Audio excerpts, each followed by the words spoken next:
Let me first thank everybody again for coming out. And one of the reasons that we're doing this, we're here today because one of these brothers or sisters is going to be city council for District B. And we're here to listen to the candidates, get to know the candidates, because it's not proper for us to any longer vote for somebody that we don't know. You know, it's time out for us voting for people that we don't know or a complete stranger. So we would not split, we would not be splitting, we would not be bickering. What we're attempting to do is, our communities have suffered, our schools are suffering, so therefore our children are suffering. Fifth Ward, Cashmere Garden, Trinity Gardens, City Gas, Rosewood, Greens Point, Acres Home, we all suffering from the same things. And politicians get in office and they make a lot of promises to you and I. And then they get in office and forget about the voters.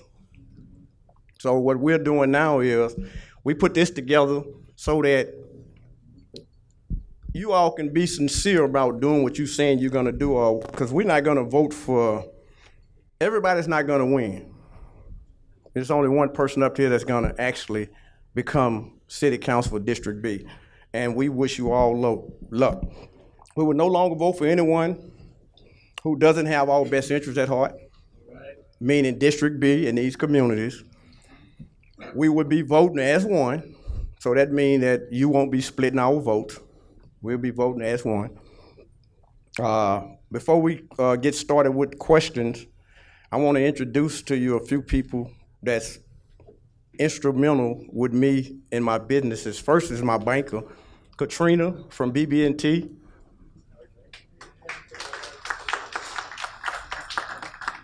And the Honorable Lori Chambers Gray from the district courts. To let you all know that it don't matter what station that you hold in life, that we all unified. Now, we have a bunch of questions, but what we're gonna first do is let the candidates introduce themselves. We got to 9 o'clock, so we're not gonna be here all night. You know, we're not gonna do 10 minutes.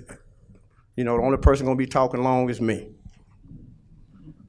You know, we're gonna let the candidates introduce themselves, tell us a little bit about themselves, why they wanna be city council for District B, and are they capable of holding this job? Because, you know, we all say that I believe that I'm the best, but I know that I'm probably not capable of doing certain things.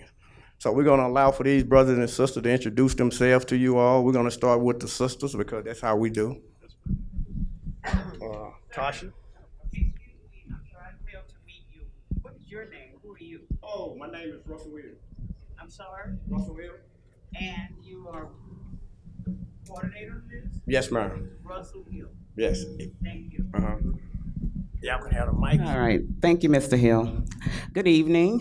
First, let me thank the host for putting this town hall on tonight. I'm really looking forward to tonight's discussion. My name is Tarsha Jackson, and as I'm here, I'm running for Houston City Council District B. I was born and raised in District B, born in Acres Homes. I lived in Lakewood, and I currently live in Greens Point. I'm one of 16 children. I'm a single parent with 2 boys. I have 18 years of organizing experience and 12 years of mortgage lending experience. I'm a Six Sigma Green Belt, and currently I am a student at Texas Southern University majoring in political science. 18 years ago, my life changed after my 10-year-old special needs son was arrested at his elementary school for a classroom disruption. He spent a total of 2.5 years in the Texas Youth Commission. Like any mother, my child is my priority, so I went from being a working mom to a parent advocate, organizing other families to fight for our children. As a result, I was instrumental in getting legislation passed that prohibit counties from sending kids to the state on Class C misdemeanors. As well, we established a Parent Bill of Rights, and we got over 2,000 kids returned back into their communities in one day.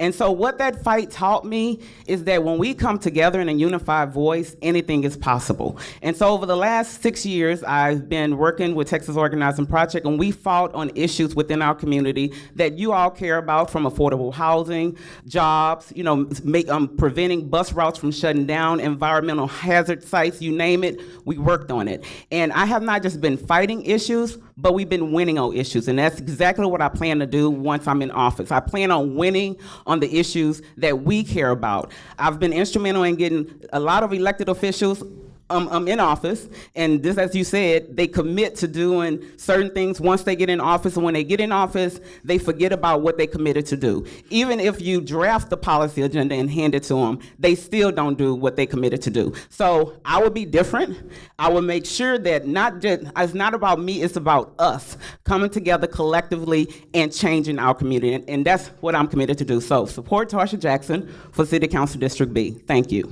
Thank you. My name is Karen Kasi Chirnashef. I was born in St. Elizabeth's Hospital for Negroes on Lyons Avenue. I grew up through age 4 in an area that was called Ryan's Addition, that is actually Cashmere Gardens as well. I spent the rest of my life through my younger years, through my teenage years, in the North Forest Independent School District. I grew up in Scenic Woods, the Scenic Woods area. Went to Rogers Elementary, Northwood Middle School. I graduated valedictorian of my class at Forest Brook High School and went on to study at Rice University. The job that I have done for the most of my life that I'm really proud of is having served as a church musician of my father's church in the Fifth Ward area. In fact, most of what I did in my life, I found a way to make sure that it allowed me to continue to do what I did at my dad's church. The situation that really made me start to think about the importance of having people who represent you in office was a battle that my church had against the city of Houston, actually. The city, of course, has been interested in improving various communities, and I support improvement, but I was really concerned about the approach that the city took in that particular situation. Our church had been there since 1966. My dad said that he had $10 in his pocket when he started the ministry. We were there for 66 years. In fact, the city of Houston divested from that region at the same moment that he put a down payment on the old Lions Theater building, which is on the corner of Lyons and Benson. When we realized what we were up against, I was appointed as a trustee of the church at that time to start looking for legal representation. Now, I tried to be respectful, and I went to every public official that I knew to go to. And I was really sad to find out that no one was interested in helping a church that had been there in the community all of those years. I took the situation to heart, and it really disappointed me to have to go outside the city of Houston to get support. I had to look for a legal organization that came from Dallas, Texas, to support a church in Fifth Ward. Never should we find ourselves seeking representation when we have elected officials to represent us. I have gone into that booth and pressed the straight Democratic ticket my entire voting life. And can I tell you, I've never had to actually engage our political officials in that way, and so I just presumed that since I've been voting all those years, we were going to get some help. But I was very disappointed that we did not. In addition to that, I live right down the street in the Cashmere Gardens area, and I was very concerned. I've become very concerned as a person who lives here about the trash situation that we have. I've been told, well, call in. Well, I call in, and I post pictures, but that's not enough. There's something that has to happen that's systemic, and it has to come from people who really care about the people in this region. I understand as a historian that when cities are ready to take over a region, sometimes there's a deliberate, as even in the case of Fifth Ward, a deliberate attempt to remove itself, to divest from the region so that the region falls down. I know that happens, and so I'm concerned because we're right near town. We're right near town, right here in Cashmere Gardens. This is a wonderful place to live. But I talked with a young lady just a little bit ago, and she said to me, Karen, she's a lawyer. She said, Karen, I was living in Cashmere Gardens. She said, but I had to leave because of the trash.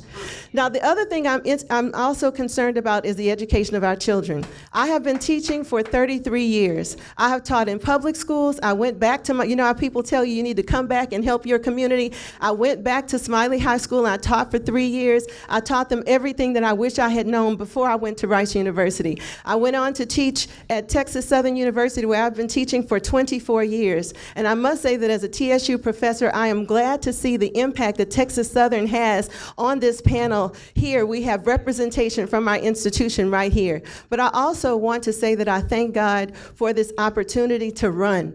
My husband actually started telling me, he's a native Russian. He told me when we moved out here, he said, Karen, Karen, you need to do something to help your community. I said, I'm an educator, I'm helping. He said, you need to do more.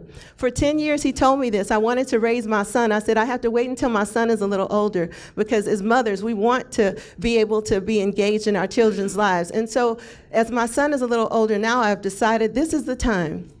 I'm at a wonderful place in my career at Texas Southern University. I'm very grateful for all that I've been able to accomplish. In fact, the bag that you see here, I've established a summer workshop on African American Texas history, and we have trained teachers from throughout various districts to participate in that. But again, with all that I've done as an educator, I realize that I can teach about violence, but I'm not in a position to stop the violence. You understand? I can teach about the issues that face our children, the criminal justice issues that face our children, but there's very little I can do beyond teaching, which is also important. I want to be engaged at this stage in my life in a very direct and important way in the lives of the citizens of District B.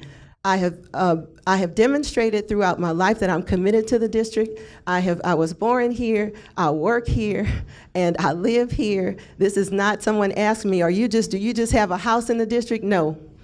I live in the district. I've been living here for 12 years. That is in this area, in the Cashmere Gardens area, but I've been living in the district my entire life. So I want you to vote for Karen Kasi Chirnyshev, the one with the funny name, KKC for District B.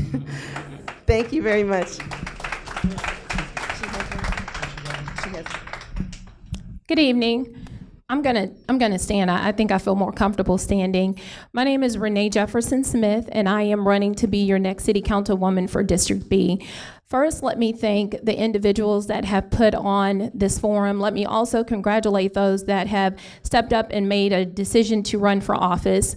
And I understand that a lot of them have prepared a very long time to run for office.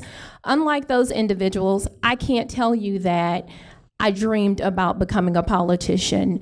The idea to run had never been a sight of mine.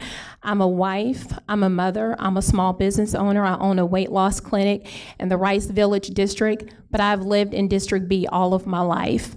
I'm originally from the Acres Home community, and when I got married to my husband, and let me thank my husband and my mother and my other family members for being here, but when I got married to my husband, I moved to the Trinity Garden community. What's interesting about that is later on I found out that both of our families originated out of Fifth Ward. My family moved to Acres Home and I want to say in the early 1940s, and his family presided here in Fifth Ward, Cashmere Garden, and then moved to Trinity Garden, which is where we live right now in between Laura Copy and Titwell. And so when I ended up moving to Trinity Garden, and knowing that I'm a fighter and have had to hurdle different things in life, one of the things that I took notice of was from Acres Home to Trinity Garden to Fifth Ward to Cashmere Garden, there was no difference.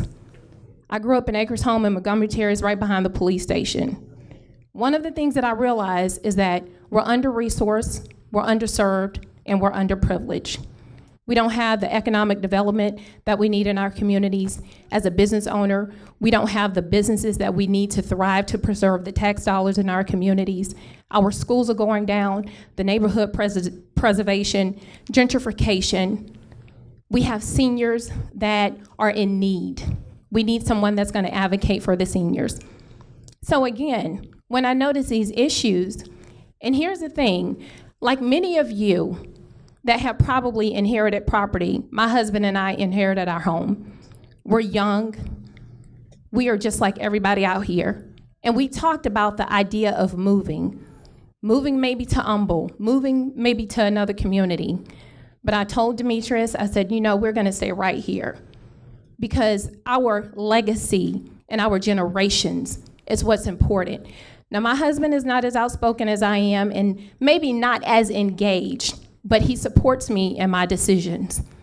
So When Harvey hit, I immediately had boots on the ground. And here's the things that I've done throughout my life honestly have prepared me for this moment. My mother is sitting here, and she'll tell you I was the first person to bring homeless children home.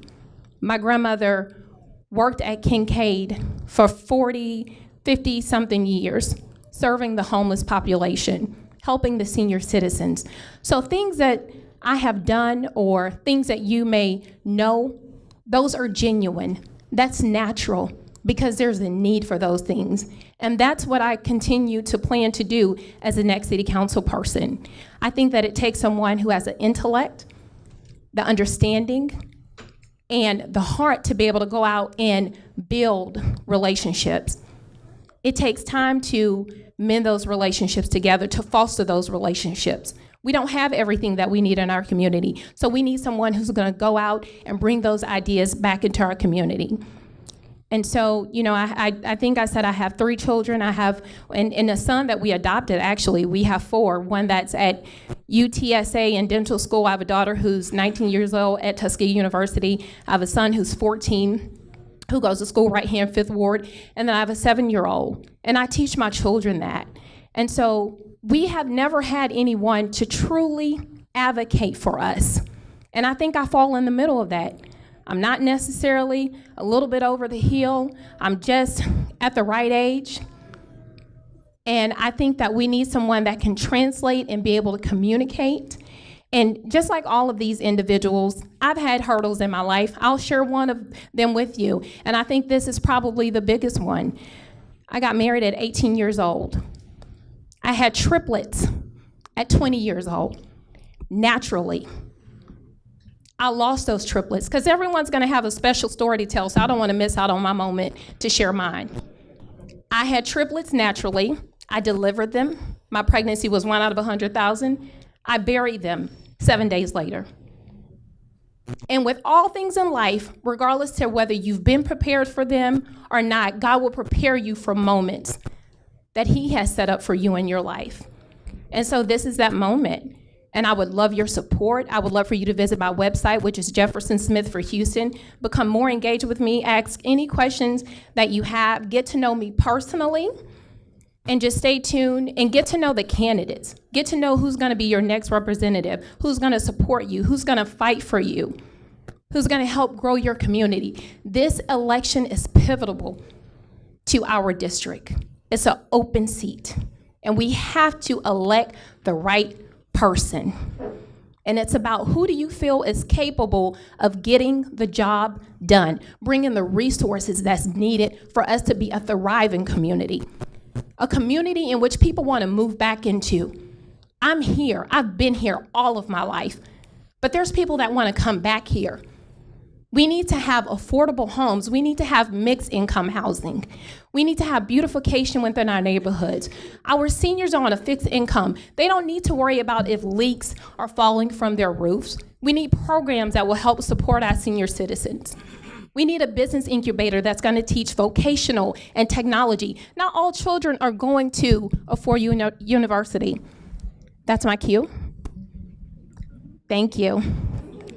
So please, I would love your support and vote for Renee Jefferson Smith for Houston City Council District B.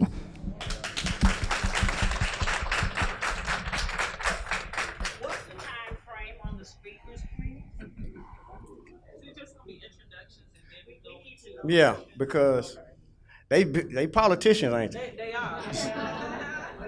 They politicians. 7:30. Yeah. What's the time frame? Let's give them 2 minutes. Keep up with it. Yes. Now you gonna start, you gonna give a time frame when it's my turn. Good evening, everybody. My name is Alvin Bird, and I'm running for Houston City Council District B. Grew up in this district, lived in this district. I'm 66 years old, man, and I basically lived all over this district. Grew up in 5th Ward in a place called Pearl Harbor. And one of the things that is most important to me is the fact that folks who helped bring me up still inspire me today. Haven't always wore a suit and tie, man. I'm just letting you know. Had an opportunity to be blessed to live 2 lives in one lifetime. And the thing of it is that one thing I notice about this district, and I've had an opportunity to serve this district in many capacities. Most of you out here know me, and not all of you know me from being a chief of staff in Councilmember Johnson's office, or working as a constituent services director, or working in Department of Neighborhoods. But I used to be your garbage man. I bumped trash for 4 years. And the thing of it is that in my community where I grew up in 5th Ward, and what I did, I passed out my resume. I got the shiny card, with all the good stuff on it. But if I want to work for you, one of the first things you need to do is know who I am. So I gave you a resume on some stock white paper. Had an opportunity to see both sides of this deal. I was the first president of the Greater 5th Ward Super Neighborhood Council, and I served in that capacity for 5 years. Then on the other side of that, I got a chance to work in 2 different departments of your core services, as I said, in solid waste. And then also right now, I work in the Department of Neighborhoods, where I'm the liaison for 4 different council districts and 2 at-large council members. So I get an opportunity to see all over this city some best case practices. Also, I'm gonna be a little hesitant to say that, folks who preceded us or people who were elected prior to this, that they didn't do everything right, but they didn't do everything wrong either. One thing I know for sure is that you guys made the right choice because you voted them in office. So, and I respect that. That's the will of the people. I had an opportunity to run for city council in 2010. Made it to the runoff with our present council member, Jerry Davis. Got sick, diabetes, and didn't finish. I dealt with my reconciliation with my anger with God because, I wanted it more than, I would care to admit. However, after that reconciliation, I got an opportunity to understand what humility was, and I got behind the leadership. I did not go after Jerry or any other time that the seat was open. My experience is being on both sides of this deal. Now, don't get me wrong. Of course, there's a lot of discrepancies. But I tell you this, one of the things I see that's most important, and we could talk about community development and all other aspects that would make this community better. But one thing I see that if we've tried it, we haven't addressed it properly, is that the district, we don't know each other. Pleasantville don't know Bordersville. The Gardens, Cashmere Garden, Houston Garden, and Trinity Garden, they don't know the people in Acres Homes. Armstrong Acres don't know the people in Northwood Manor. They right next to each other. The power of our district is just like fingers on a hand, separate but equal. But once we fold those fingers into a powerful fist, then we could do whatever we want to do. Let me just say this to you. I've been called an insider simply because of the fact that I was positioned to work in downtown City Hall. Somebody called me that the other day. I was at a forum, and not a forum, but speaking engagement, and somebody say, yeah, you work up there with those folks. Let me tell you this. It's about time we get somebody who's been up there with those folks. Because the thing of it is that it's different in the community when you're out here advocating, but when you get to that horseshoe and you have to, negotiate and build consensus with other council members just so you can get what you need to get for your district. My time is up as well? Because I can go all day. We ain't got all night. Ooh. Oh. Good afternoon. My name is Ben White Jr. I'm a resident of the Fifth Ward regionally. I was born and raised at 4500 Raleigh with my other 6 siblings, where I still reside. Now, let me tell you a little something about me. Basically, I got involved with community service fighting the city of Houston. There was a vacant lot next door to my home, and it's still vacant. And the city of Houston would only cut it once a year. And I would be so upset that I would call the inspector every time it got 9 inches because I knew the rules. And one day, me and this inspector got into it, and he told me straight out, well, Mr. White, why don't you cut that lot yourself? So I did. I started cutting the lot myself, and one day he passed by and he told me, he said, Mr. White, you know you trespassing.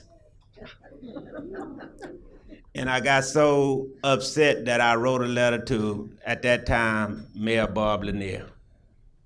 And I told him the process that the city has to mow the lot, and because I knew the in and outs of the city and the routine and how it works. So he wrote me back. He wrote me back and he said, Mr. White, I understand. He said, when I grew up, that's the way it was at my house. He said, I had to mow the lawn, and when the neighbors didn't mow the lawn, my father made me mow their lawn. So with that, a program started. It was called the Adopt a Lot program. The Adopt a Lot program started because I insist on the lot next door to me being mowed. And from that spinoff was the Fifth Ward Civic Club. I'm one of the founders of the Fifth Ward Civic Club, and now I'm the chairman of the board. That started out of anger. What happened at that meeting was that I began to see things and see what District B needs right now is a visionary. I'm that visionary because that civic club is still growing strong. In 1997, the people saw me working in that community. You still got a minute. You got a minute. You got a minute. Go ahead. Which one? Excuse me. Let's let them talk. If they go over a minute, it's okay. Well, Set those rules, brother. well, it seemed like the rule is being set on me because I know all these people talk much longer than I did. Finish, Ben. So anyway, from there, I went on to the Julius C. Huston House. As y'all know, that at that time in 1997, that place was in horrible condition. I had the vision to see that wellness center. I was there when we drove the plans up for that wellness center. I was the executive director at that time. Right now, during my leadership, we raised $2.2 million under my leadership. That building, the cost of that building was $7 million. From there, in 2011, I was chosen as one of the original board members for the Near North Side Management District. The Near North Side Management District encompassed Fifth Ward and parts of Cashmere Garden. So for the last 25 years, I've been on this campaign for my community. What I'm asking you at this time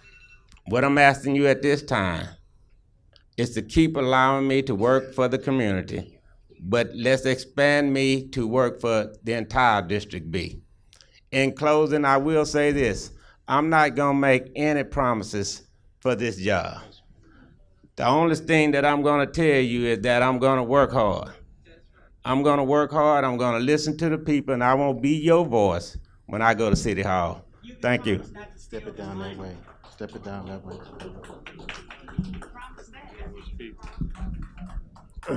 I want to stand up to y'all. I've been at work all day. I work at FedEx, and I had about 90 stops today, so I'm a little tired. I'm going to get up and let my blood flow. My name is Robin J. Anderson, and I'm running for Houston City Council District B. My goal, my desire is to bring more unity to our community. And what I mean by that is that we're too segmented. We're too segmented. Like, just think about it. If we all out right now, go outside and go knock on some doors and say, hey, are you ready to vote? Doing it as a whole, we get more people, we get more involvement. So how I got into so-called politics, first of all, let me do a little history. If you do the etymology of the name of the word politics, poly means many, ticks mean blood-sucking parasite. So that should tell you why certain things are getting done. I'm not a politician by any means. So either way, so I went to Prairie View, I majored in political science. I had a professor who was actually in an organization called NCOBRA, which is National Coalition of Blacks Reparations of America. Long story short, he said, Robin, what are you gonna do with this knowledge, this information, this degree? I said, I'm not sure, Dr. Overdale. He said, well, look, go back to your community. So I came back to the community, I got involved. I was voted into as the super neighborhood vice president. I sat there for 4 years. When I got in there, the first thing I noticed, I was like, where's the youth? I didn't see any youth. It was more seasoned people. I don't like to say senior citizens, but they were more seasoned. So I was like, what can I do to bridge this gap between the senior citizens, the seasoned people, and the youth? So I came up with an idea of a tree lighting ceremony.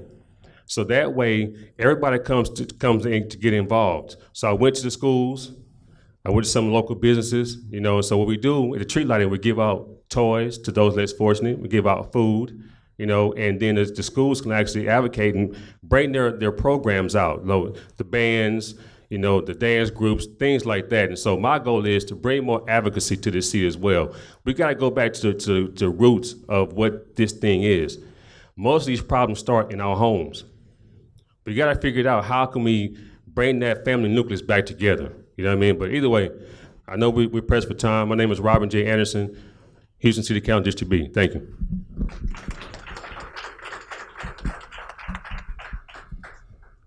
My name is Broderick Butler. I grew up in Seneca. We moved from Hare Street to Seneca in 1970. Went to school at Forest Brook, graduated, went to school at the University of Texas at Austin, came back home. My neighborhood still looks like it does in 1970. So I got a problem. I live in Seneca currently today. We look 30 years back like we're in 1970. So right now, I got a problem. This is not how this is supposed to be. I am sick and tired and sick of inexperienced, inexcusable political leaders that I have no problem with you making money. I do have a problem with you being greedy. And so far, anybody that comes into District B, the rule should be District B decides for District B. If you come into this community, you get vetted. And you can make money, but you can't be greedy. And you have to do something for this community. So it's 2019, and my neighborhood still looks like it does when my daddy bought a house in Seneca in 1970. My high school doesn't exist anymore. My middle school doesn't exist anymore. My elementary school doesn't exist anymore. I'd like for them to come back, but they're not. So I gotta move forward. But we're losing schools in this district. The ones we have are inadequate. We still have crime. And when you talk about economic development, it's a dirty phrase. That's not how this is supposed to be. And again, District B should decide for District B. Anybody who puts a candidate in District B that's from the south side, the west side, or the north side, that's not a District B candidate. You get your money from who you get your money from. That's not a problem. But like I said, I question where your loyalties lie. So if y'all want a revolution, if y'all want to change this, we need to decide for District B at this point in time, whoever we elect, that person goes down and fights for District B. That's all I got to say. Got questions for me later. Good deal, thank you. Thank you. First question is from Erica Hubbard.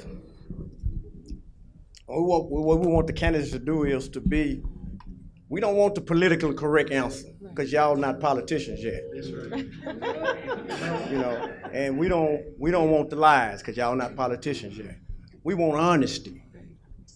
We want honesty. If you can't do it, you can't do it. This is what Erica Hubbard asked. She said, how do you plan to approach gentrification and displacement issues in Fifth Ward while balancing growth? That's a great question. Repeat, I just want to make sure I get both parts of it. Erica Hubbard asks, how do you plan to approach gentrification and displacement issues in Fifth Ward while balancing growth? Oh, this is a wonderful question. Now, one of the things I want to say right away is that when you talk about gentrification, in fact, when our church was going through the battle, I invited a scholar at Texas Southern to talk to the community about gentrification. Gentrification is a very violent process. Now, there are ways that they try to make it look nice, but whenever you're taking people's property or taxing them out, that doesn't feel good. The other part, this is another part that we have to understand. When we talk about what happens in a community, it really depends on who owns the land. It goes down to land ownership, okay? Who owns the land? Renting is not owning. Okay, renting is not owning. Now, you can rent and feel real connected to the community, but if you don't own, and your apartment, the person who owns your apartment chooses to sell it, you just gotta go. Okay, so I want to say this because it's very important for us to understand as African Americans. We went through a dramatic transformation from being property to owning property.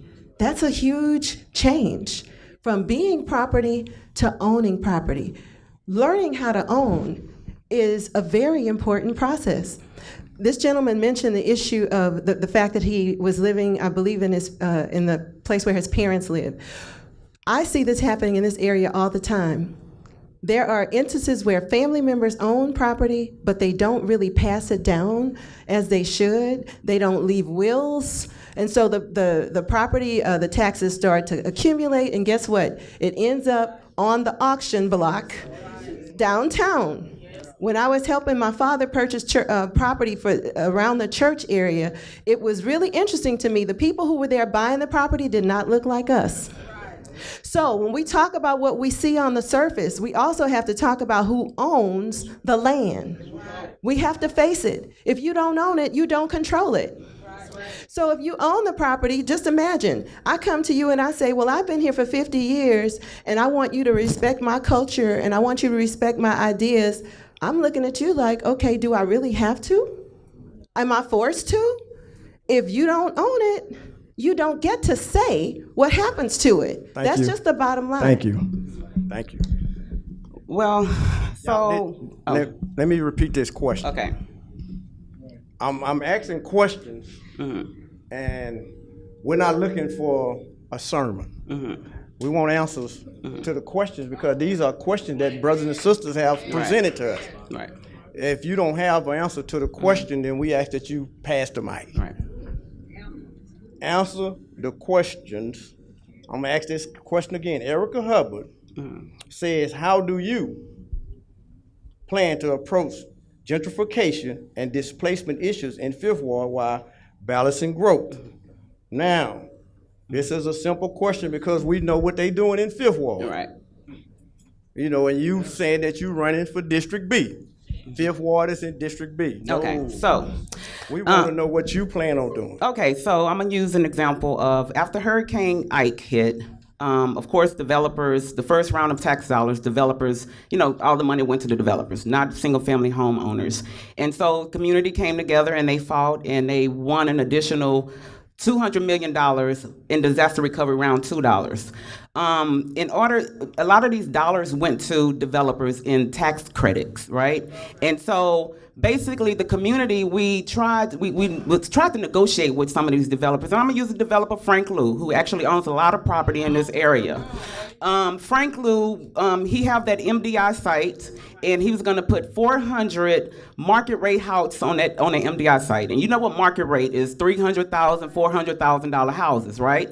And so the community basically said, no, Frank Liu, you can't do this. You're getting our tax dollars. In additional to, I think it was like $17 million in infrastructure money. We need to make sure that the community benefit from the dollars that you're getting. This is our money. Frank Liu was like, no, you're not getting these dollars. So we went to our city council reps, and we was like, we need community benefits agreements from these developers to make sure that the community is benefiting from our money. Frank Liu committed, it was a verbal commitment. Neil Ratcliffe was the housing director. It was, he committed to doing 50 affordable houses, and it was like verbally, and in addition to the 400 that he was gonna build on this MDI site. So we just found out last week that, well, a month ago, that Frank Liu is not giving us any affordable houses on the MDI site. Now, if our leadership would demand community benefits agreements when we giving our dollars away, that would prevent the gentrification. Now, we fought the Clemmy Manor apartment complex. We fought to make sure the Clemmy Manor apartment complex is rehabbed after disaster recovery round 2, because they was just gonna leave it be. At some point, we have to have affordable housing in our neighborhoods to prevent gentrification. And in order to make that happen, like I said, our leadership have to support these community benefits agreements, and that's what I'm gonna fight for.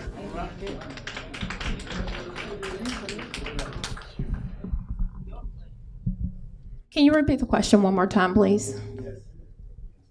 Erica Hubbard asks, how do you plan to approach gentrification and displacement issues in Fifth Ward while balancing growth? Okay. So first of all, I think one of the ways to tackle the issues of gentrification is to provide education. And I may piggyback on some things that Karen said. We need to educate our constituents on the right to obtain a will, understanding what happens when you inherit property, understanding the process of a probating your will. Because unfortunately, there's not enough education and there's not enough people and seniors obtaining wills. And so when you have millennials and Gen X and family members inheriting property, that property is coming with taxes that are old. And they may not be financially stable to pay those taxes. And that comes from a lack of education in the community. And therefore, they find themselves losing the properties. They set up payment plans, can't keep up with the payment plans, have letters and paraphernalia coming in the mail, and they end up losing the property. Another way that I think that we can help tackle and embrace or bring balance to the issue of gentrification is creating additional TERS areas in the community. We need more tax increment reinvestment zones. We only have 2 of them right now. One in Greenspoint, which we know economically Greenspoint is going down, and then we have one in Fifth Ward. I think working with developers that have a vested interest in the people of District B, making sure that we're bringing more affordable housing. And education is key. We have to help our constituents understand that affordable homes are no longer $50,000. They're no longer $80,000, but making sure that we have affordable homes in which people can afford and they have the right and they can afford to move back into the community along with the mixed income housing that already exists. And so my plan is to make sure that I am working with developers that have a vested interest in the people of District B, that I'm working with the mayor as well as a senator to make sure that we can create additional TERS areas to help preserve the tax dollars and the legacies of the work that our people have already carved into the ground in District B.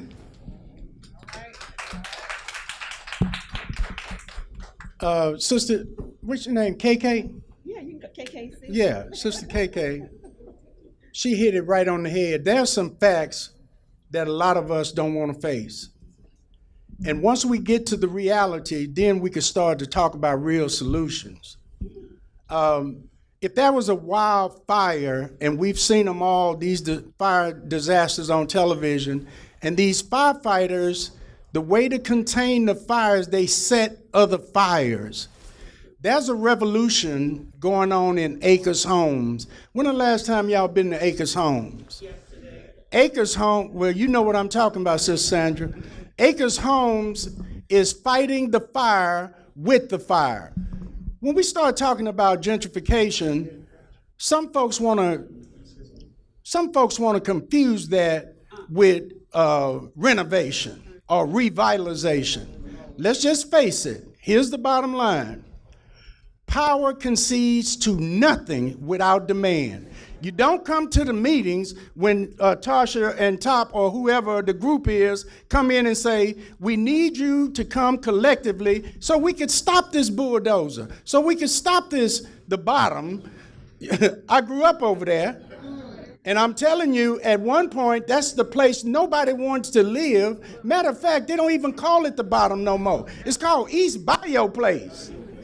And if you ain't on next door, and what the hell is next door?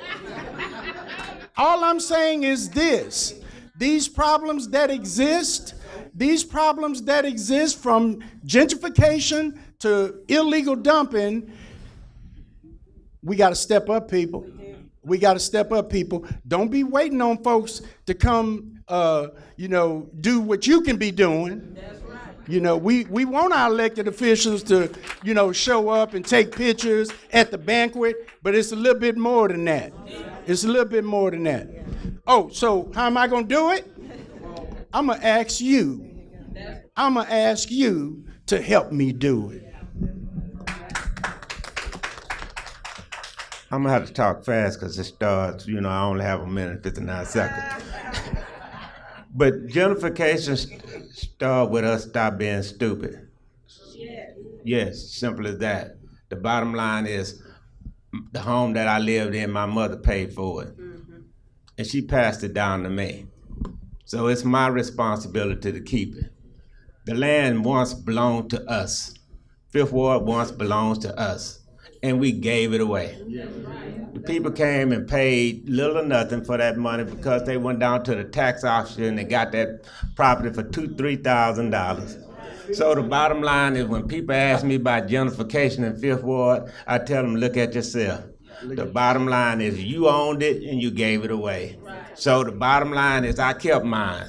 There's some other people in our neighborhood, we kept ours. And we kept it up. And we stayed to now. Fifth Ward is the community of choice because people like myself and some others stayed to the point where we worked in that community to make it where you wanted to move back. You shouldn't have left. That's the bottom line. So if I give you a quick example, there's some young men that live on the opposite side of me. Their grandmother passed and left them that home.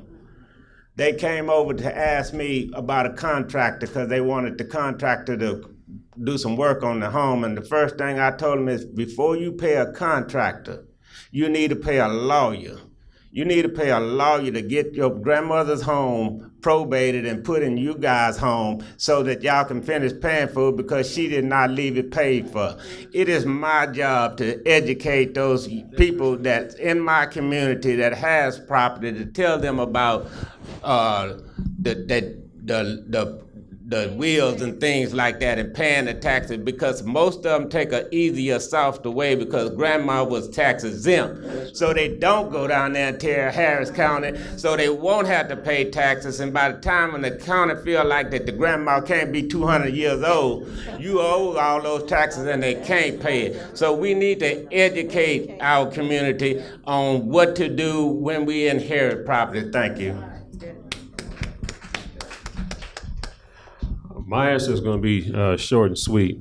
I've worked with our local CDC. We have to engage people to become homeowners. We have too many transient livers. If you're a transient liver, you don't have any ownership in the community, so you're just moving and going. So when you get some stability, get some home ownership, people start being more engaged in the civic clubs, the super neighborhoods. It's real simple. Home ownership and pay taxes, exactly. So That's what I've been doing so far. I've been doing the work, helping our community to get involved and to become homeowners, period, point blank.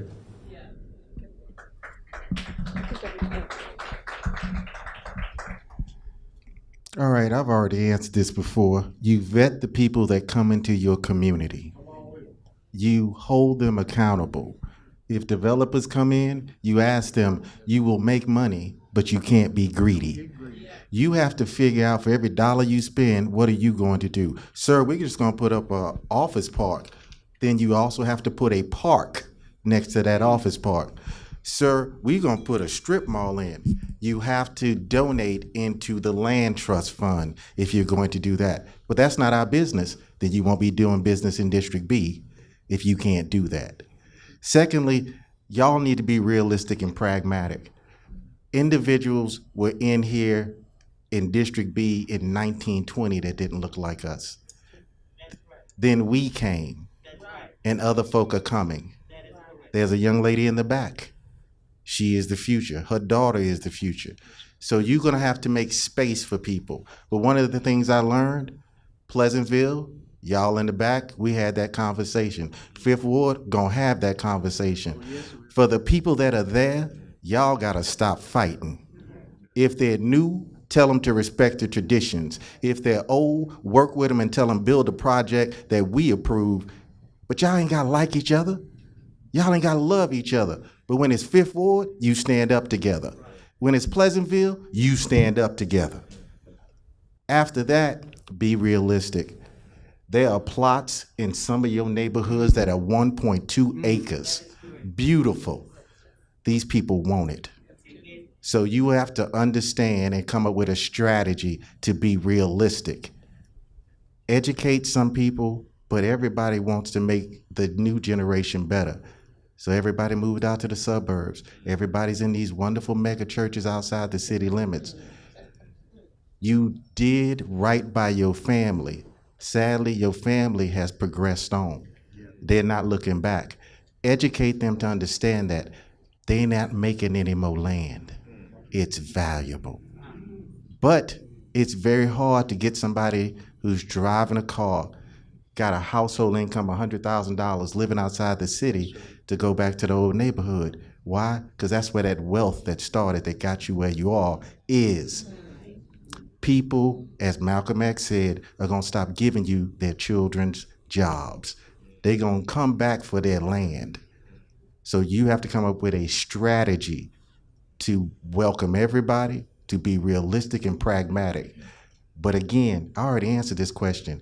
Vet everybody that comes into District B. And if they are not for District B, then they can't do business here. Thank you. District B is one of the biggest districts in Houston. Ladies first. And the poorest.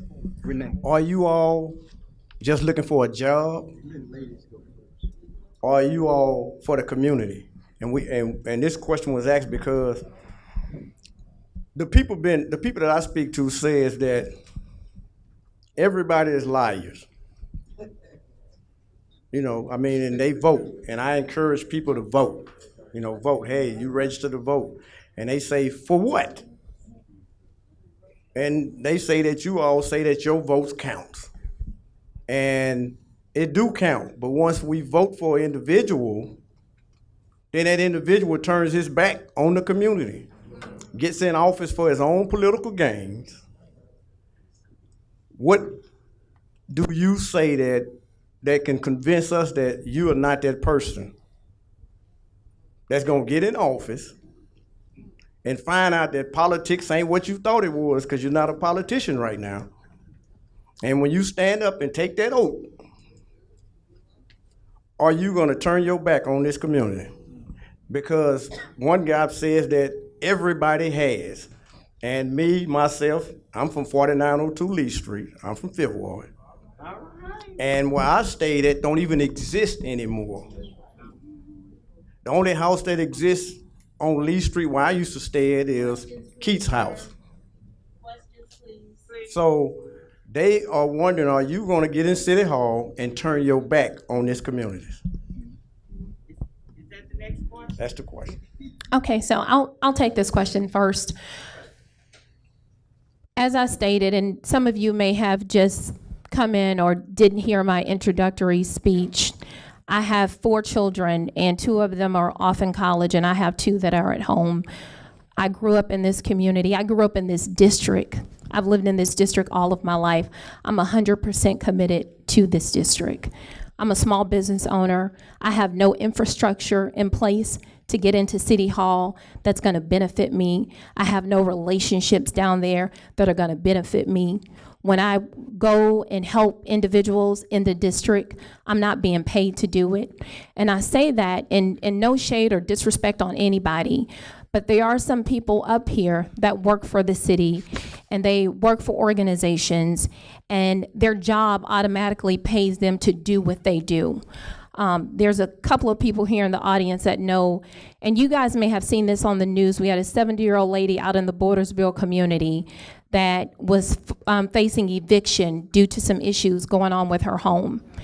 I left a Civic Club meeting that was in Pleasantville last night, and I drove to her house at Bordersville. I had my husband in the back texting me, when was I coming home? I got home at 10:30 because I understand the importance of her being able to save her legacy, her investment, as well as what's important to her for the next generation.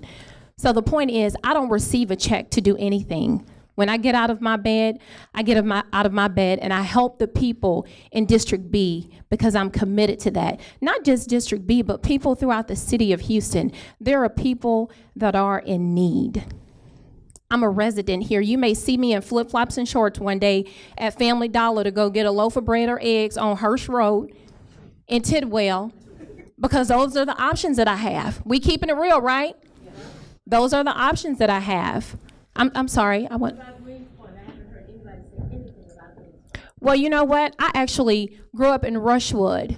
I'm a member at New Light Christian Center. I know all about Greenspoint, worked at Contempo when Greenspoint Mall was thriving. And the point is that I don't just represent Cashmere Garden, Trinity Garden, Bordersville, City Gas. I want to represent District B. It's not about one community. Yes, I'm from Acres Home, but this is about unity. So when we stand up to fight, I heard Broderick say we need to represent Pleasantville, we need to represent 5th Ward. We need unity, as what Robin said, in the community. And I'm 100% committed. Win or lose, I'm gonna go back to running my business as I've done before, because I'm not working for anybody. I'm a standalone candidate in this race.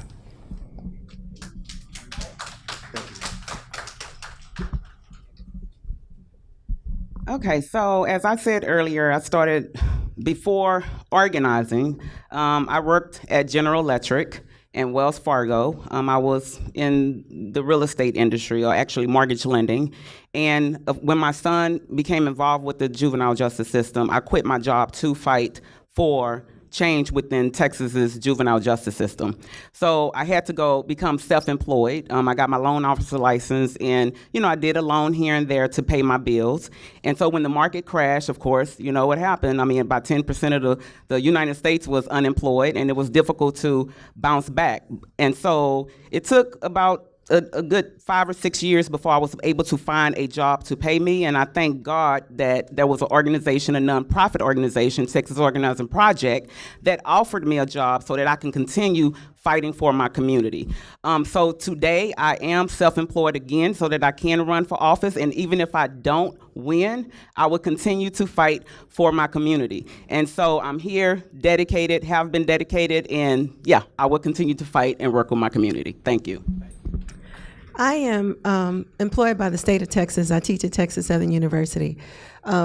Working a city council person is a part-time job. So I will be able to continue my job as a professor. I will say this, when I win. When I win, I have talked to so many wonderful people, and to avoid the problem that you've discussed, I'm bringing District B with me. Okay, so that I'm not turning my back on District B. And what do I mean? Those people that I'm talking to in the community who have come up with great ideas, as we've discussed different issues, the issue of economic empowerment, people who have expertise in these various areas related to education.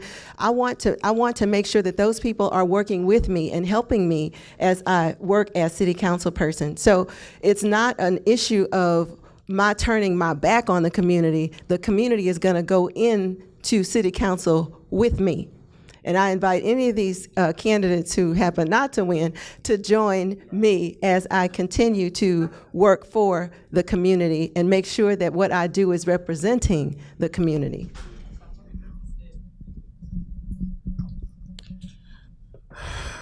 I have a commercial out there, and it starts off, it's like, I'm here to serve and not be served. You know, I work at FedEx, I work a job, you know, I actually have I have a t-shirt company in the community as well in District B on West Montgomery. I sell Greek paraphernalia, you know, I make shirts, things like that. And so I have a vested interest, you know, hold me accountable. I have integrity. People who know me say, when Rob tell you he's gonna do something, he's gonna do it. I don't have it in me to turn my back. I wasn't raised that way. My mother and father didn't raise me that way. My father's sitting right there in the back. He can tell you, hey, raise your hand, Pop. All right. But either way, but no, hold me accountable. That's the only thing I know how to do is to give back to my community, you know. So I'm not going anywhere. When I win, I hope that everybody on this panel, we all can come together and come up with some ideas to galvanize everybody and say, hey, look, y'all, what can we do to make this district stronger? So I'm not going anywhere. Thank you.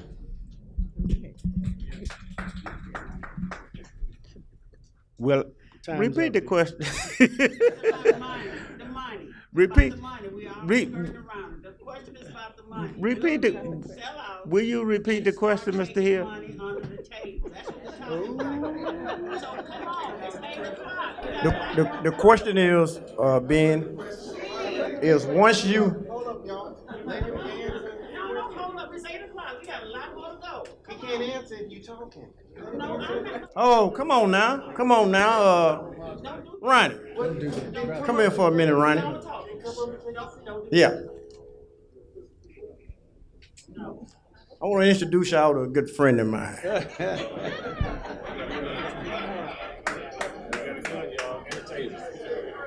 This is a really good friend of mine. No, this is Ronnie Jones. What I'm trying to show you all is that we are one. We got everybody in here. Now, he's not here for security. He's here because he's one of us. Y'all remember I introduced y'all to Judge Lori Chambers Gray. You know why she's here? She's not sitting on the bench. She's here because she's participating in the process. That's right. So let's show these brothers and sisters some respect. And let's keep it quiet. Let's keep it real. We're trying to elect a city councilman person for our district that's gonna do something for us. So don't be heckling these people. We know that. I think you're misrepresenting. No. Yeah, we're trying to. Go ahead and ask the question. The question was, thanks, Ronnie. Thanks for coming. No, you're talking too. Go ahead and ask the question. Ben, the question was, and we'll make it a short question, that once you become city councilman for District B, are you gonna do like everyone else and turn your back on the community? No. No. The answer is no. Okay. I have no reason to. I am very fortunate. I'm blessed. I'm a rich man. I have everything that money can't buy. I have no reason to steal. Okay? Will I turn my back on District B? No. Let me tell you this. This is one thing I will not do. I will not pray for this job. Reason being, I already know that once I get the job, I'm putting my heart and soul in the job. Every day, every night. Waking up in the middle of the night, I'm gonna be thinking about District B. Going to bed at night, I'm gonna be thinking about District B. Waking up in the morning, I'm gonna be thinking about District B. District B gonna be everything that I do. I have nothing else to do. That is the reason why I'm running for City Council District B. Thank you, Ben. In regards to the question, absolutely not. That's my answer. I've had the opportunity to work in District B as my avocation and my vocation.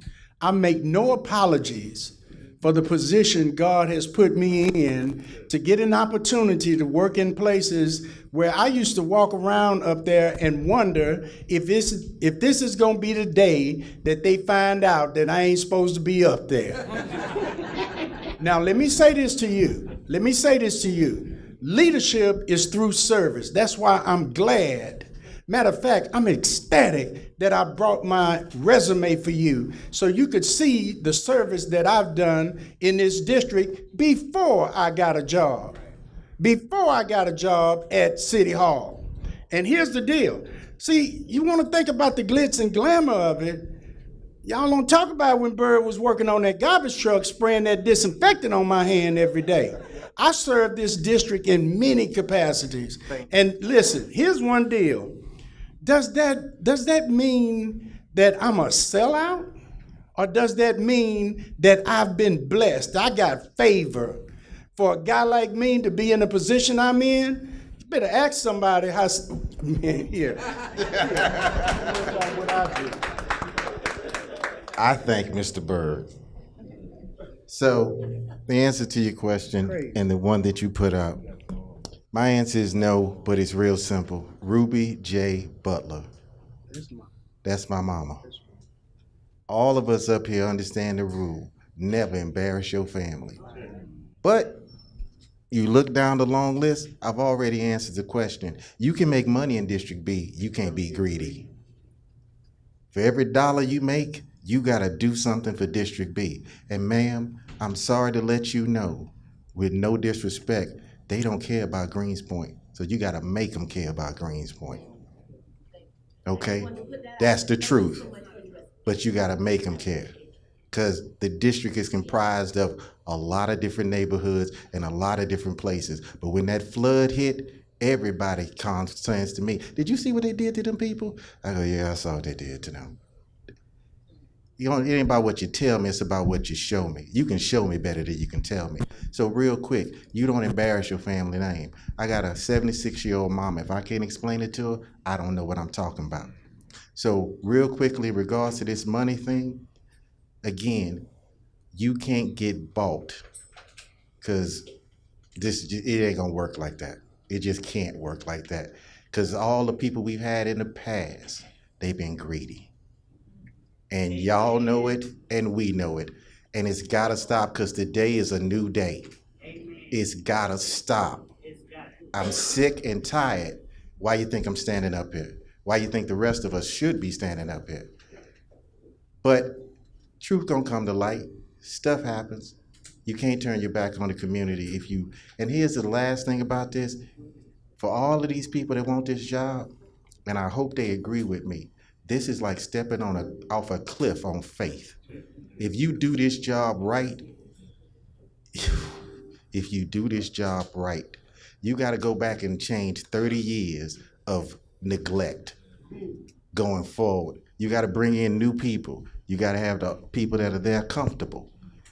And you gotta do this job without worrying about can't see mornings, can't see night. You gotta take care of the children. I got people talking to me about HISD. I go, well, the city doesn't work on HISD, but the stories they told me. So again, you can make money in District B, but you can't be greedy. One question is, how can we keep our affordable houses affordable? Did everybody speak? How can we keep our affordable houses affordable? What does a person building a $350,000 house with amenities cause my $50,000 home to get reevaluated to $200,000? What do we do about that?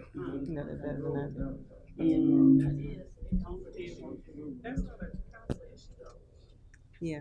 That's a. And that's a question that one of these brothers and sisters asked. Okay. Yeah, we'll take a stab at it. I'll do it. First and foremost, this whole housing issue, there's a lot of education that needs to be brought forth. A lot of true education need to be brought forth. Housing is a multi-billion-dollar industry. Why do you think they went from talking about gentrification and redevelopment, now we got an opportunity zone, and that's another tax credit type deal? Quit telling people about affordable housing and not tell them, can you afford to pay the note? Can you afford to pay the note? There are agencies and organizations out there that we need to tap into their expertise. And the way we do that, we trust, then we verify if this information is good or not. Appreciate you, sir. But hold on. So, here's one thing. Without question, District B has the most undeveloped property in the city of Houston. We were talking about gentrification or revitalization, whatever you want to call it. We have no protection mechanisms in place. We're not deed restricted. We don't know about minimum lot size. Chapter 40, well, some of us do, but more of us need to be informed on this stuff. And here's the deal. These are City of Houston issues. That's why you need somebody as a conduit to go get the information, bring it back, and be civically responsible. You guys need to come to the meeting. That's right. Come to the meeting. Quit talking about the stuff in the parking lot. Why they, taking all our goodies while we sleeping and jugging at each other. Jugging is a word. Is it a word, Stephanie? Tonight it is. Yeah, jugging. Quit jugging at each other. This affordable housing deal and these loft townhomes and all these different classifications of homes, these terms are relative. Because what is affordable housing to you may not be to me. A townhome loft may be somebody's way of saying, I made it. It's okay for people to progress. It's all right to do that. This brother said it. Man, I got a new N-word for you. It's called neighbor. These folks that's moving in the neighborhood, they ain't going nowhere. So we're going to have to learn to live together or we going to perish as fools. Y'all know how that thing go. And it's enough fragmentation as it is. At some point, we got to address this as a district. As a district. Because our district is only as strong as its weakest neighborhood. Not its best neighborhood, its weakest neighborhood. Push up on that. Tosh. I think there's some other people that want to say some things, but real quick, your point was, read that question again to make sure I'm clear, because I'm going to say something. Sure. Basically, when our taxes go up, that's when we have problems with affordable housing. So we need to make sure that our taxes are not going up at the end of the day. Thank you. Got one. Okay, sorry. But wait, she's the lady. Oh, okay. Sorry about that. Can you please?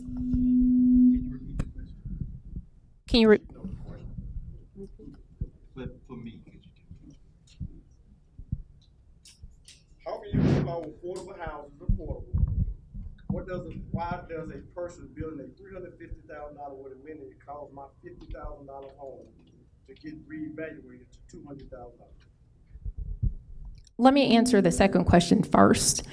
The reason why we have so many, and I'll give an example, the reason why we have so many individuals in which their taxes are going up is because of the builders that are building in our community. No one has built a relationship with these individuals. I think that when things come across the desk through City Hall, it's not properly evaluated. And so you have people feeling like they have the right to come in our community and build and do whatever it is that they want to do. So I think that, again, and I spoke on this earlier, we need to make sure that we are building relationships with everyone or anyone that has a vested interest in our community.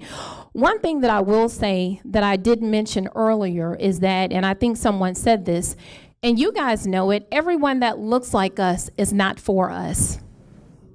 And so we have people right here in our community, people that are leaders over civic organizations that are selling us out.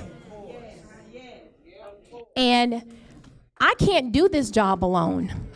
It takes you as constituents being able to get engaged. It takes me meeting with the super neighborhood presidents, the civic club presidents, and being able to educate you and you educating me. But we have people that are creating organizations to get money, and they're selling us out. District B is rich in history, and we're rich in land. And we need to encourage people to become builders. We need to partner with organizations such as NACA. They bought $100 million into the city of Houston. They opened up shop at Greenspoint Mall, and they got people approved for affordable homes without a credit check. They needed job stability. And those are the kind of partnerships that we need. But again, it has to take someone that has a heart to build those relationships, and someone that's going to be able to stand up and say, no, you cannot come into our community. You cannot build this. And number one, this is key, education. Talking to the constituent base, making sure that we're providing the information, and making sure that we have feet planted on the ground, we're solid, we're sticking to our word, and that we're committed. And again, making sure that you guys engaged on the issues as well. I think that the Harris County Appraisal District need to revisit their tax exemption. We have the same tax exemption for 65 years old. At some given time, we have to look at when there's homeowners coming in buying homes at $300,000, and there my home sit there at $50,000, and then you want appraise it at $200,000. There should be a cap on that. There should be some exemptions on those people that's been there for the last 20, 30 years. That all of a sudden that their property tax don't go up like that. Harris County can do that. That's just an old rule that they haven't revisited, and they're not gonna revisit it unless we put pressure on them to revisit it. As long as we don't put no pressure on them to revisit it, they won't. I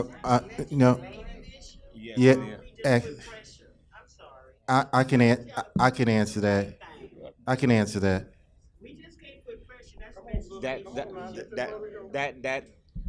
That question was not a city council question. That was the question that was asked. I can answer it though. That is. Okay, you want me to hand you the mic? Yes, sir.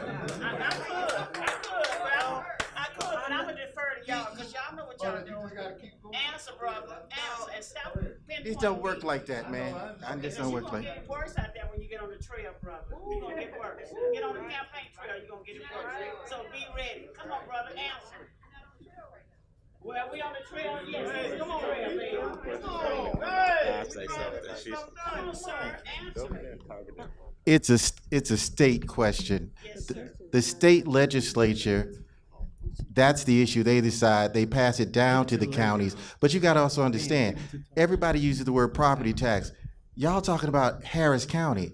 It's 254 counties in this state. So there's some people that don't have floors at the schools that their children go to. So it's a different perspective, but everybody's trying to make this one size fits all. So his question is about my valuation of what I have when new things come in. That's called progress. But see, somebody had to explain to me, you need to know what the definition of affordable housing is. Not everybody that's poor, that's on welfare or SNAP is in affordable housing. Sometimes it's a young college student that can't afford anything, but she's going to nursing school. So when you want to sit back and say it is what it is, this is not good times. This is the real world. So an evaluation by Harris County, Ann Bennett, tax assessor collector, all of those things start at the state level. Because right now, the state legislature, when they decide the budget, are also deciding on appraisal caps, property taxes, and all that stuff. And you know what they do? They hand it down to the counties, and the counties turn to their citizens and say, your house is not as worth as much as it was the last go around. And bottom line, it's just math. There's a middleman in there before they turn it over to the citizens, which would be you all, to advocate for us, the legislative advocation. The city is not the lead on this deal. It trickles down. Commissioners court. Correct. You're correct. It's commissioner's court. It's all of that. The You ci- all advocate for us. Sister, And that's sister, what's it. your name? And that's it. Professor Sandra, could you? Did we answer your question, hold Professor? until the end, please? I'm trying. Could you? No, you're not. You're not trying hard enough. You're not, because you're the only one in here. Everybody else is talking, but you want to pinpoint me. I'm gonna. Come on now. Okay. Come on. Yeah. Yeah, we run out of time. What's the next question? What's the next question? Next question. Woo wee. Yes, sir. Let me get this to you. Here go another question. It says, what tangible things have you done to improve our communities? As you know, let's, you know. We only have one microphone, so we only have one. We only have one. We had two, didn't We did, but we don't now. Okay, for me as an educator, I have worked on the mind, right? I've worked for 33 years trying to train young people how to think analytically, right? How to read, how to be engaged through what they read. So as an educator, most of my attention has been to making sure that my students understand the world around them. I teach history, and one very important part of their knowing who they are, of their engaging with the world, is knowing who they are. When I went to Smiley High School and taught for 3 years, I made sure that those kids read I had kids from every culture, predominantly African American and Hispanic cultures. And I made sure that they read books that were written by people who looked like them. When they were able to identify themselves in literature they read, they told me how they felt more confident in themselves as they learned about people like Maya Angelou, learned the struggles of various writers. So I saw those kids as an opportunity, the opportunity that I had with them. It was for them to grow up and go into the world. And I'm proud to say that I have students from that group that I taught at Smiley who are now educators in the North, it's HISD, but at Forest, what is it called? The middle school now that they've turned my high school into a middle school. I've made contributions in that way. I've also made contributions as a church member. The various churches throughout District B play an important role in sustaining and helping to sustain lives in various ways. Those of you who are pastors, I know that depending on the size of the church, your benevolence program may be a family if you're a small church, but if you're a larger church, it may be a program that you are able to sustain over months or over the year. But there are different ways that I've been engaged in as a church member as well in the community. But I want to say that when we talk about education, a lot of times people will see that as separate in some ways from the community, but when you are actually investing in the lives of students, and I'll say that anybody who is a teacher and also somebody who goes to church, about 20% of your income, 40 to 40% is already gone, because sometimes you're using funds to help kids in your class who may not have the supplies that they have. So there are so many ways that I have been involved, even without necessarily trying to count. But I know that education is, we keep mentioning that word even up here, it's key. understanding the world around them, understanding who they are, understanding who their parents were, and knowing how to engage the community as model citizens. This is something that I've attempted to do as a professor and as an educator for about 33 years now, and kids of all cultures. And I appreciate Alvin's mentioning the fact that we have people here from all over. District B is a lot more diverse than we realize, than some of us realize. We have people who speak Spanish, there are folks who speak French, there are people who speak Chinese, you name the language, it's all here.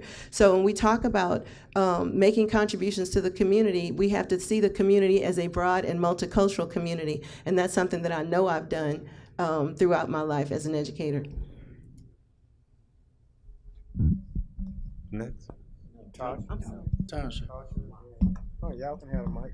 Okay, so of course I've done a lot in the community. After the tax day flood, actually, there was a lot of people in Greenspoint, and ma'am, I'm from Greenspoint. I care deeply about Greenspoint. In fact, in District B, you have 40% of people in District B make under $25,000 a year. And so right now I'm doing research on the airport. I mean, you have people that's working at the airport that's on TANF, that's getting benefits. And so how are we making sure that the people that's working at the airport is getting paid at least $15 an hour? Because nobody can sustain a family on anything less, and that's a big moneymaker.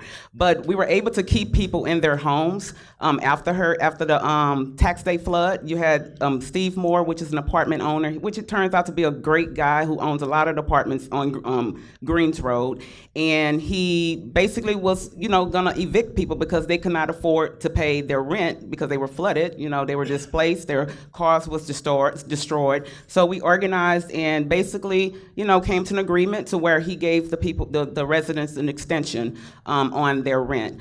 Of course, criminal justice I'm real big on criminal justice. After Sandra Bland's death in 2015, it just sent shockwaves through me because I remember I was arrested at one time on a traffic ticket, and no one should be going to jail on a traffic ticket. And so it just prompted me to really start looking at our local government. What are we doing locally to keep people in our community working? Because you have 60% of the people in District B are renters. They cannot afford to own a home. So how are we getting people back working? So we created a 7-point policy platform focusing on pretrial justice and connecting it to elections. Any candidate that wanted to run for office, they had to commit to certain policies like bail reform. Making sure that people that's sitting in jail, that cannot afford bail, that don't need to be there. And these are people that's, how many of you guys have had a traffic ticket? I'm sure, and you don't need to be in jail on a traffic ticket. The Harris County and the city of Houston spend $1.2 billion on our criminal justice system. $866 million goes towards police. And so, and crime is down. We don't need that many police. And so we need to divest from the criminal justice system and invest in our communities. And that's how we're gonna fix some of these roads and keep our schools up. And so part of the plan was to get people elected that's gonna advance bail reform. We got them elected. Now we have bail reform. Another thing we worked on after the reimagining of Metro, they was trying to shut down the 44 route of Acres Homes. We together, Fifth Ward Super Neighborhood, Kathy Daniels, you had Joetta Stevens and top members. We made sure that route stayed intact, along with some other reforms with Metro. So there's a lot of work that's been happening, and I encourage you again to get involved with some of these organizations that's advocating for our community so that you are aware of what's happening and what's, how are we winning? Okay, thank you.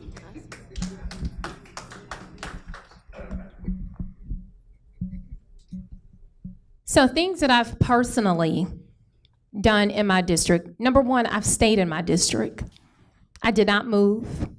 I didn't move back in to run for office. I've been here. I've raised my kids in this district.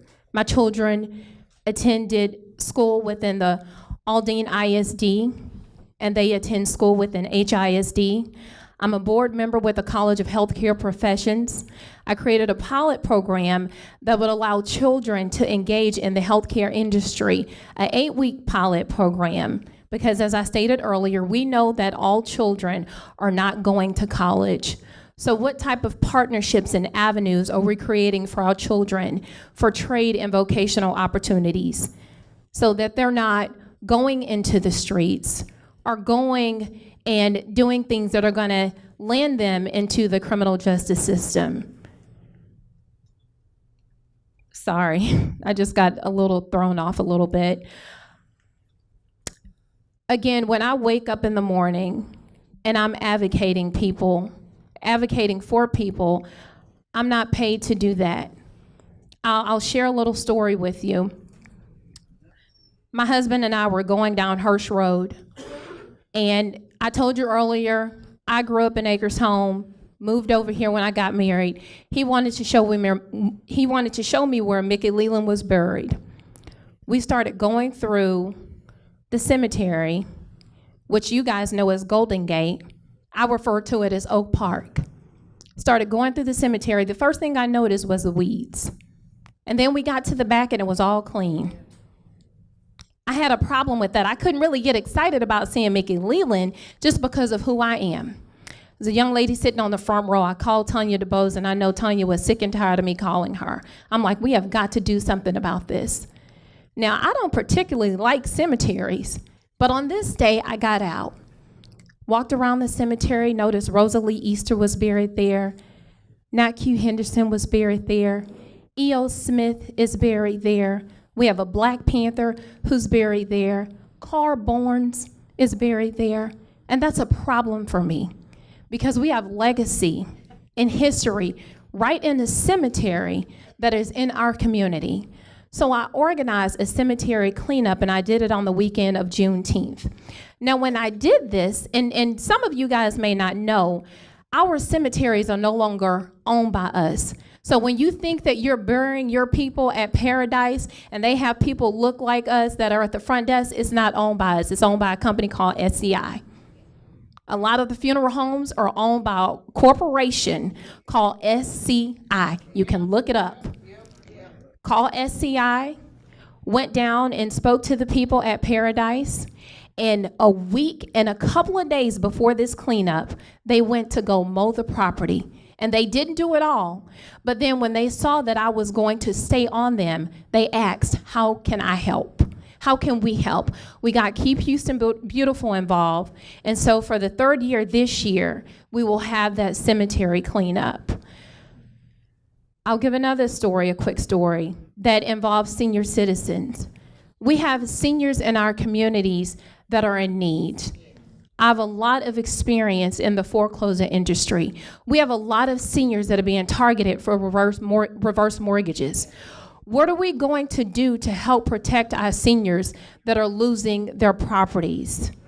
So again, the things that I do, they are very genuine. I may not have the lengthy resume and the organizations in the city of Houston behind my back, but what I do have is the ability to genuinely fight for people without anything in return. I don't have to publicize what I do because I understand why I'm doing it. But the bottom line is I've been here and I've been fighting for people in this community for as long as I can remember. And the reason I'm running is so that I can continue that fight for all of the constituents within District B.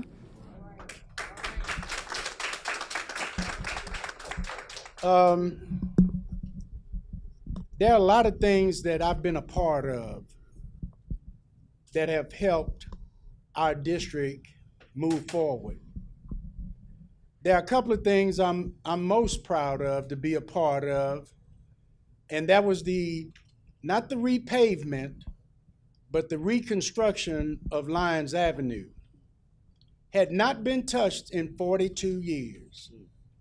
And what that did was allow some businesses and some houses to start talking about bringing their business our way.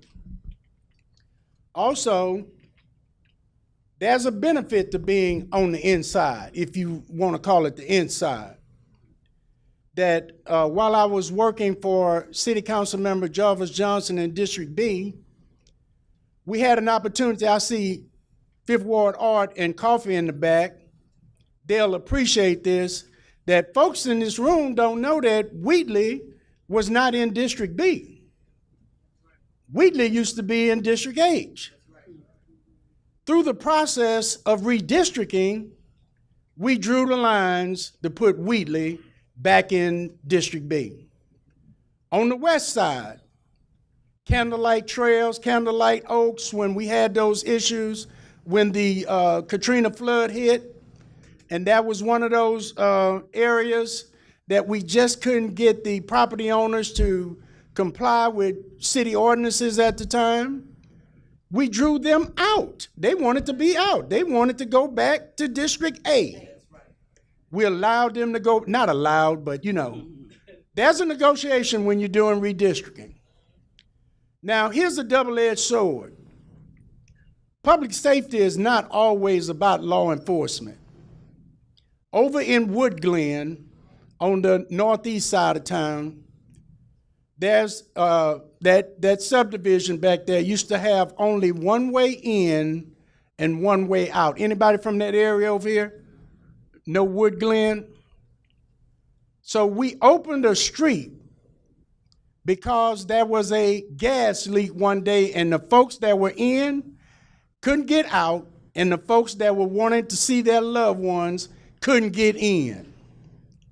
When we opened up Thorn Street, and we thought that this was a great gesture for public safety, the people of Wood Glen, some people of Wood Glen, were so pissed off at us that they were saying that now you're allowing traffic to go through because our children play basketball in the street. Now, let me say this. Don't have your children playing basketball in the street. You got more than one way in and one way out, and you look at that as a negative. Also, and folks Etta Crockett and Thibodeau and the folks from the Acres Homes area will remember this. People did not want Joe V's. They wanted a H-E-B, big box store. And the key was this. We didn't have the disposable income to get a big box store. There are surveys that are done to get this done. And I was a part of that, and I really feel blessed to be a part of that project. Also, folks in my name, now you know people say, if you want to do something for your district, go start where you're from. Go do something where people know you and do your work. As a part of My Brother's Keeper, I go to Wheatley on Thursdays at 2 o'clock. Art and them do the outside, I do the inside. I see Brother Donnie Walker, he's a school teacher there. And we have gotten the Phyllis Wheatley student council. They didn't have that. They weren't involved in student government. So now that's there. I want you to know that we can all talk about what our accomplishments are, but how does that translate in what's best for this district? You know, infrastructure, how to identify a capital improvement project, take it from design to get it funded, then have it completed. You know, that takes some experience. So that's what I'm proud of. All of my work has been done in the community which I live in, which is the Fifth Ward area. In 1991, I was with Conoco when we formed the Keep 5 Alive Cleanup. The Keep 5 Alive Cleanup ran for about 10 years. And as I stated before, a lot of my work been with the Civic Club. We put the marker up on Lockwood and Lowndes, and now everybody has a community marker. But I think that when I walked into the Houston Endowment, and I told them that I was the executive director of the UEC Health House and we wanted to build a wellness center, and I shared my relationship with the Health House as growing up as a youth, and I walked out of that door with $1 million check. Now, at that time, the Houston Endowment had never gave a community-based organization $1 million. I believe my ability to go and work with the private sector and get money for our community without looking at the budget money for District B is what's gonna make me the biggest asset. I am real proud of that. Now, when you talk about what I do now in the community, see, don't let the suit fool you. See, because I have a landscaping company. We also power wash.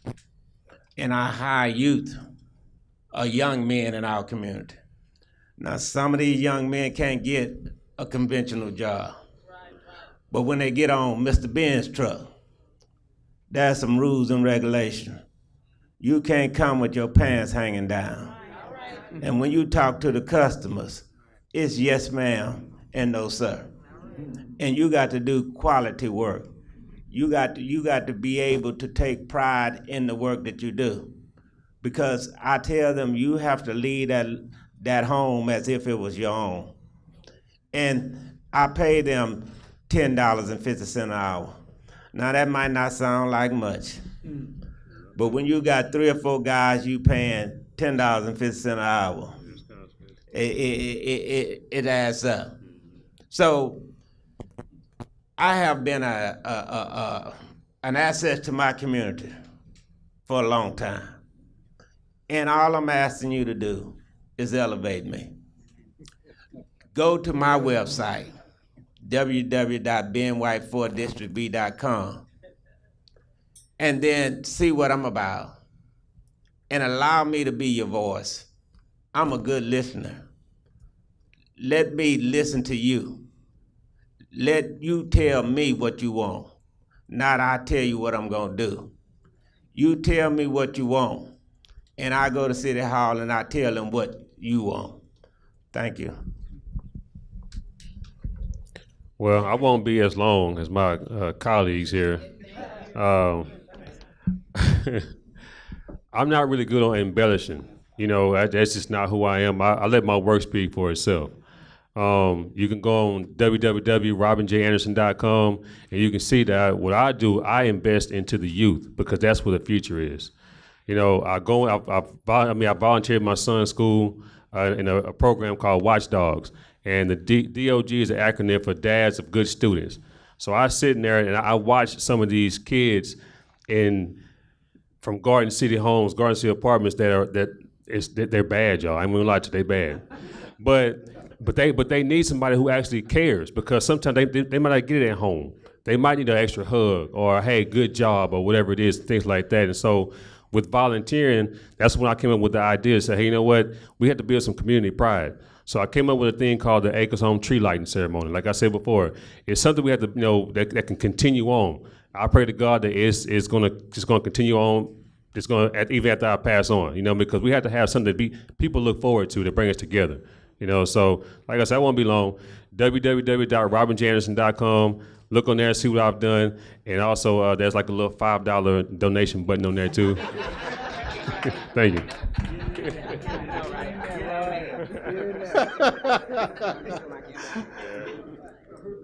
I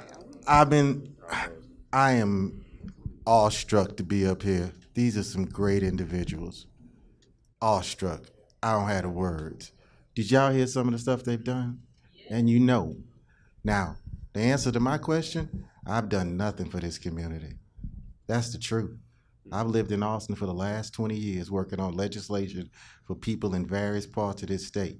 So if you ask me about a project, I come home and I'm the precinct chair. I come home and vote. I go up to Austin and I worry about legislation. But I come home and I look at my community. So my answer is very simple. Compared to these people, I've done nothing. But I want to go back because I'm stuck on the question earlier with this lady. I'm not stalking you. If you let me finish, I'll tell you, you did a good job because, no, we good. You did a good job when we do get out on that trail, we got to start answering the question. Because a day ago, I was sitting where you were, and I'm having issues with some of these answers because they're not answering the question.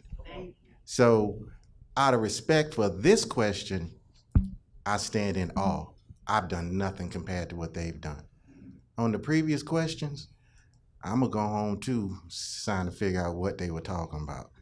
But other than that, all due respect, that's the answer to my question. I've done nothing for the community compared to the people that are sitting up here. Well, I want to say one last question, but we're gonna run over. Y'all mind running over? 30 seconds. Me too. Okay, I want to ask Tasha. I heard her say something about TOP. What is TOP?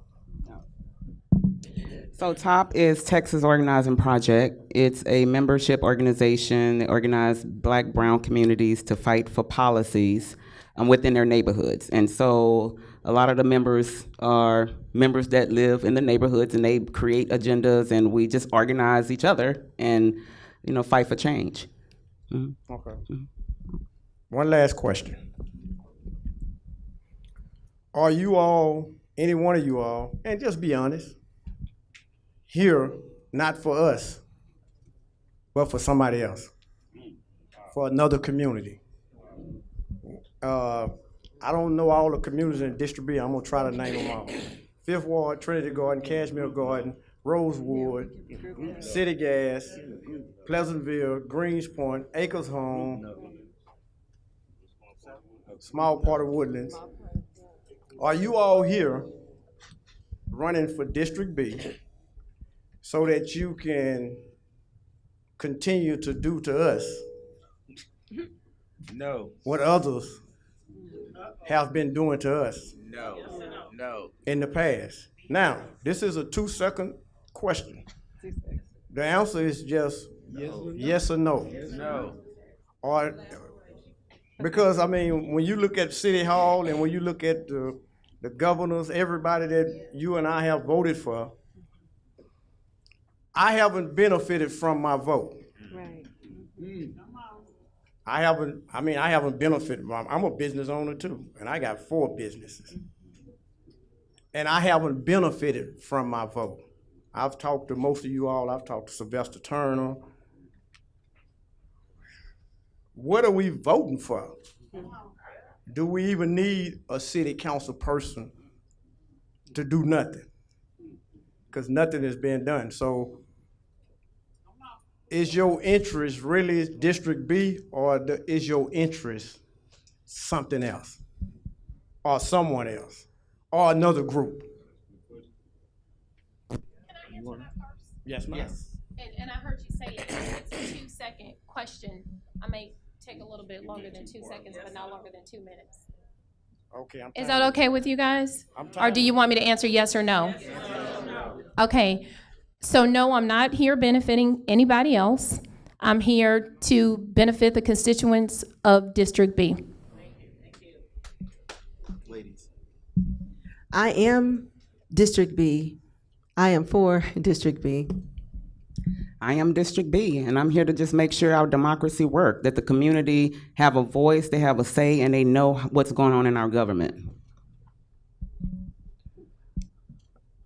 I am here for somebody. They inquired me to run, and that's you guys. But other than that, my interest is District B. I don't have any hidden agendas. My goal is to see our community, our district thrive, period, point blank. So, no, but anyway, I'm not here for anybody else. I'm just kidding, y'all. No. No. No, and my mama. That's your primary constituent. Consistent. My mama. We want to thank you all, especially, and the candidates, because one of these candidates is going to represent District B. Now, you got to remember that nobody up here can win without you. So now, if you came in here with a preconceived notion like some of you did, some of you came in here and your mind was made up. It's time for our community to stop suffering. So don't make your mind up because that's your friend. make your mind up because District B needs you and I. Let's make our minds up, not because we are right with Bird or Ben or Tasha. Let's make our minds up and get our district back where it's supposed to be at. Let's quit putting people in office that don't do nothing for us, man.